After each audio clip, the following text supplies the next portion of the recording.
Clip number 1064۔ اس clip میں قرآن پاک کی سورہ قصص کی آیت نمبر 10 سے 12 تک کی تلاوت، ترجمہ اور تفسیر قرآن صراط الجنان آپ سماعت فرمائیں گے۔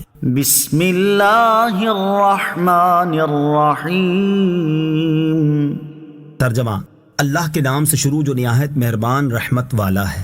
وَأَصْبَحَ فُؤَادُ أُمِّ مُوسَىٰ فَارِغًا إِن كَادَتْ لَتُبْدِي بِهِ لَوْلَا أَن رَّبَطْنَا عَلَىٰ قَلْبِهَا لِتَكُونَ مِنَ الْمُؤْمِنِينَ۔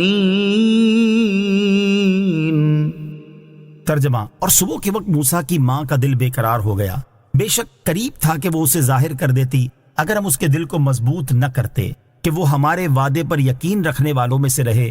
وَأَصْبَحَ فُؤَادُ أُمِّ مُوسَىٰ فَارِغًا، اور صبح کے وقت موسیٰ کی ماں کا دل بے قرار ہو گیا، یعنی جب حضرت موسیٰ علیہ السلام کی والدہ نے سنا کہ ان کے فرزند فرعون کے ہاتھ میں پہنچ گئے ہیں تو یہ سن کر آپ کا دل بے قرار ہو گیا، اور بے شک قریب تھا کہ وہ حضرت موسیٰ علیہ السلام کو ظاہر کر دیتی اور ممتا کی محبت کے جوش میں ہائے میرا بیٹا، ہائے میرا بیٹا پکار اٹھتی اگر ہم اس بات کا الہام کر کے اس کے دل کو مضبوط نہ کرتے کہ وہ ہمارے اس وعدے پر یقین رکھنے والوں میں سے رہے جو ہم کر چکے ہیں کہ تیرے اس فرزند کو تیری طرف پھیر لائیں گے، تو اس سے حضرت موسیٰ علیہ السلام کا راز ظاہر ہو جاتا۔ وَقَالَتْ لِأُخْتِهِ قُصِّيهِ فَبَصُرَتْ بِهِ عَن جُنُبٍ وَهُمْ لَا يَشْعُرُونَ۔ ترجمہ، اور اس کی ماں نے اس کی بہن سے کہا اس کے پیچھے چلی جا، تو وہ بہن اسے دور سے دیکھتی رہی اور ان فرعونیوں کو خبر نہ تھی۔ وقالت لأختہ، اور اس کی ماں نے اس کی بہن سے کہا، حضرت موسیٰ علیہ السلام کی والدہ نے آپ علیہ السلام کی بہن مریم سے کہا تم حال معلوم کرنے کے لیے اس کے پیچھے چلی جاؤ۔ چنانچہ آپ علیہ السلام کی بہن آپ کے پیچھے چلتی رہی اور آپ کو دور سے دیکھتی رہی، اور ان فرعونیوں کو اس بات کی خبر نہ تھی کہ یہ اس بچے کی بہن ہے اور اس کی نگرانی کر رہی ہے۔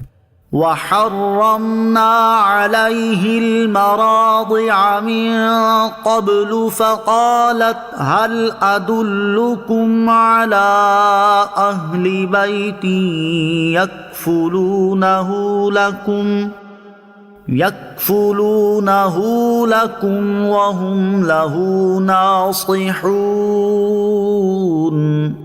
ترجمہ، اور ہم نے پہلے ہی سب دائیاں اس پر حرام کر دی تھی، تو موسیٰ کی بہن نے کہا کیا میں تمہیں ایسے گھر والے بتا دوں جو تمہارے اس بچے کی ذمہ داری لے لیں اور وہ اس کے خیر خواہ بھی ہوں۔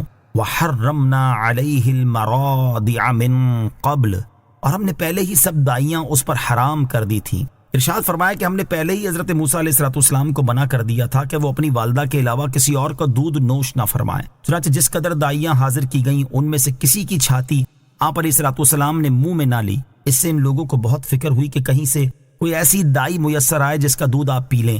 دائیوں کے ساتھ آپ علیہ السلام کی ہمشیرہ بھی یہ حال دیکھنے چلی گئی تھی، اور صورتحال دیکھ کر انہوں نے کہا کیا میں تمہیں ایسے گھر والے بتا دوں جو تمہارے اس بچے کی ذمہ داری لے لیں اور وہ اس کے خیر خواہ بھی ہوں۔ فرعونیوں نے یہ بات منظور کر لی، چنانچہ آپ اپنی والدہ کو بلا لائیں۔